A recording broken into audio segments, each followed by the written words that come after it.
อนเสิร์ตมื้อคืนนี้มันเป็นวันของน้องธิดาลาวอีหลีบ่ว่าจะไปใส่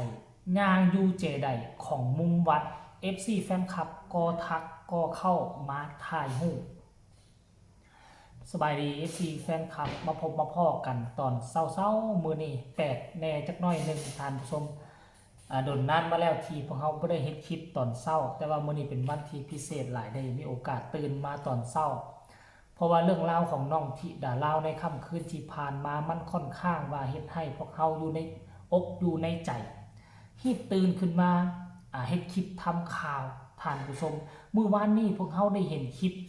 ตอนน้องธิดาลาวอยู่ในกุฏิพระอาจารย์เห็นตอนน้องธิดาลาวแจกลายศอกลายเซ็นให้กับ FC แฟนคลับตัวน้อยแล้วก็บ่คิดบ่ฝันว่ามันจะอีกช็อตนึงที่เฮายังบ่ทันเห็นท่านผู้ชมเนาะตอนน้องธิดาลาวไปล้อเบิ่งตามบูธต่างๆอยู่ในวัดในวาน้องก็ไปเตะสะดุดตาอยู่ในบูธที่เขาเจ้าจับสลากเป็นสลากแล้วก็มาแลกเอาของขวัญต่างๆนานาน่ะครอบครัวศรีวิไลก็พากันไป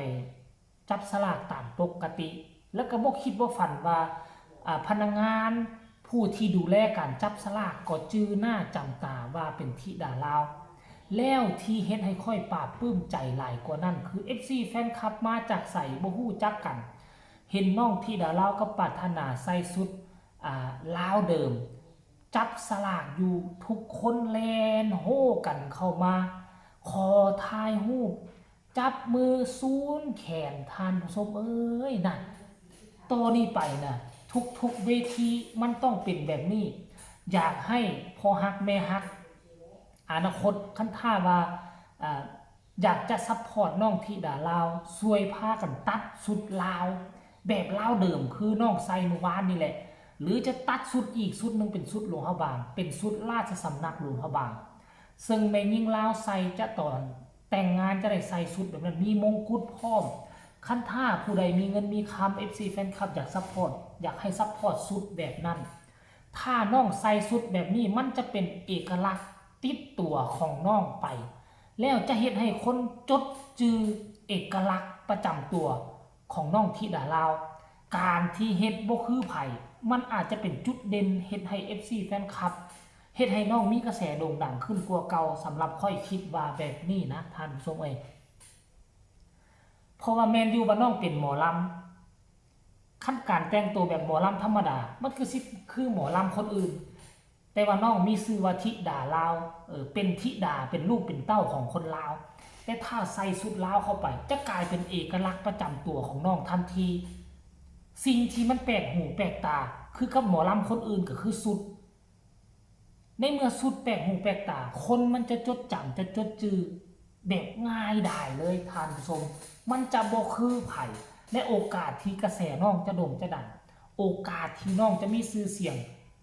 ไวแบบเปี้ยงปังมันก็พอมีทางอยู่ทางผู้ชมบ่ลองบ่ฮู้พอมื้อคืนนี่ก็เอาดอกจำปาเน็บหัวเก้าผมใส่สิ้นมันก็เป็นจุดเด่นประจำงานแล้วพออยู่ในงานหั่นค่อยเชื่อว่าคนจะมาใส่สิ้นนี่ก็บ่มีจักคนละมั้งท่านผู้ชมเอ้ยคันมีก็สิมีแต่นางลำแต่น้องเป็นตัวศิลปินน้อยๆเป็นคนน้อยๆแล้วมาใส่สิ้นใส่ผ้าเบียงแบบลาวๆมันกลายเป็นจุดเด่นของงานจะไปบูธนั่นคนก็โห่ไปขอถ่ายรูปจะไปกุฏินี่คนก็ไปรอท่าขอถ่ายรูปแม้กระทั่งขอลายเซ็น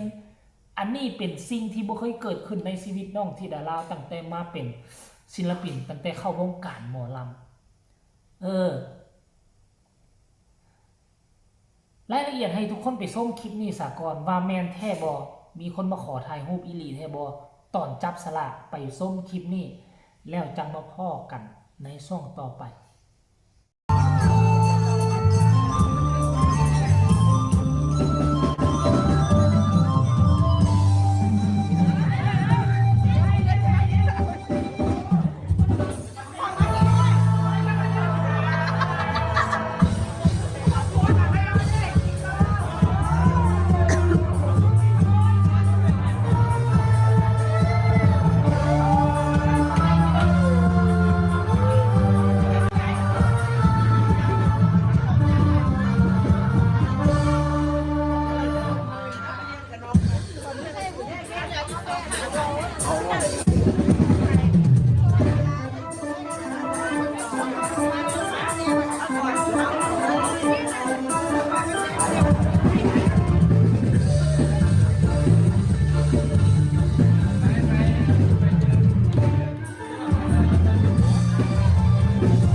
บ่ทุกคน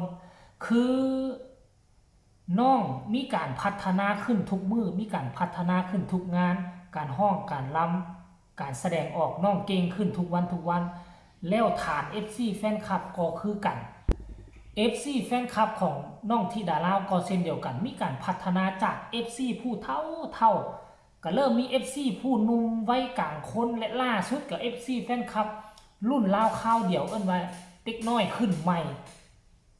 และเป็นมิติใหม่คิดได้จังใดมาขอลายเส้นธิดาลาวขอลายเส้นไปดันได้ซื้อไปแทนน้องยังบ่มีลายเส้นเป็นของตนเองน้องยังเส้นบ่ได้เถื่อต้องฝึกฝนรอฝึกสอนเด้อต้องมีลายเส้นเป็นของตนเองอนาคตนี้บ่แม่นว่าเขาจะจับสมุดกับปากกามาให้เส้นนะอาจจะมีเสื้อเส้นใส่หมวกเส้นใส่สิ่งของคันท่าเจ้ายังอยู่ในกระแสโด่งดังแบบนี้อีกต่อไปนะท่านผู้ชมเอ้ยอันนี้คือมิติใหม่ของบ้านศรีวิไลซึ่งบ้านศรีวิไลที่ผ่านมานี่ค่อยคิดว่านอกจากพ่อครูแล้วก็คือยังบ่ทันมีศิลปินคนใดเถื่อที่มีคนมาขอลายเซ็นแต่ว่าพอพูดในช่วงดังๆเพลงเบอร์เก่ายังเฝ้ารอตอนสมัยเป็นบ่าวอ้อๆนี่ค่อยว่าต้องมีคนมาขอลายเซ็นแน่นอนแต่นอกจากพอพูดแล้วก็คือสิบ่มีผู้ใดเลยเด้มาเห็นแต่น้องธิดาลาวถือว่าพากันอึ้ง FC แฟนคลับทั้งสองฝากฟังไปนำของไปยังอึ้งบ่คิดว่าฝันว่ามันจะมีคนมาขอลายเซ็นธิดาลาวแม่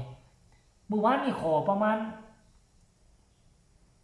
1 2 3ประมาณ3-4ลายเซ็นนี่แหละแต่ก็บ่แม่นลายเซ็นน่ะเขียนเป็นชื่อให้เอาเขียนเป็นชื่อโอกาสหน้าถ้ากลุ่มนี้เนาะถ้าอยากได้ลายเซ็นแท้ๆโอกาสหน้าถ้าธิดาลาวมีโอกาสมาที่วัดแห่งนี้ผมเจ้าอันน่าจะได้ลายเซ็นแน่นอนเพราะว่าพอผู้แม่เพิ่งคงจะฝึกฝนหล่อหลอมให้กับน้องเป็นแท้แน่นอนท่านผู้ชมเนาะสิ่งที่มันบ่เกิดขึ้นมันก็เกิดขึ้นสิ่งที่พวกเฮาบ่ได้เห็นเฮาก็เห็นท่านผู้ชมเอ้ยอันนี้แหละเขาเอิ้นว่าคนที่จะดังไปหน้าบุญวาสนาของน้องมาทางนี้แล้วอาจจะซ่ากว่าคนอื่นแท้อาจจะปุ๊บปั๊บโด่งดังไปเลยน้องธิดาลาวอาจจะมาซ่าแต่อย่างน้อยก็มาเรื่อยๆแบบบ่ขาดวรรคขาดตอนอนาคตโด่งดังจะต้องโด่งดังแบบบ่มีวันจางหายแน่นอนท่านผู้ชมสำหรับคลิปนี้ก็น่าจะฝากฝังกันเอาไว้สำนี้ละเด้อตอนเศร้าๆฝากกดไลค์กดแชร์กดติดตามที่สำคัญอย่ากดข้ามโฆษณาเนาะผู้ใดมีคำตำหนิติชมคำคิดคำเห็นอยากส่งข่าวอยากประกอบคำคิดคำเห็นอยากส่งกำลังแห่งใจไปให้น้องธิดาลาวและครอบครัวศรีวิไลพวกเจ้าก็สามารถส่งมาได้ทางใต้คอมเมนต์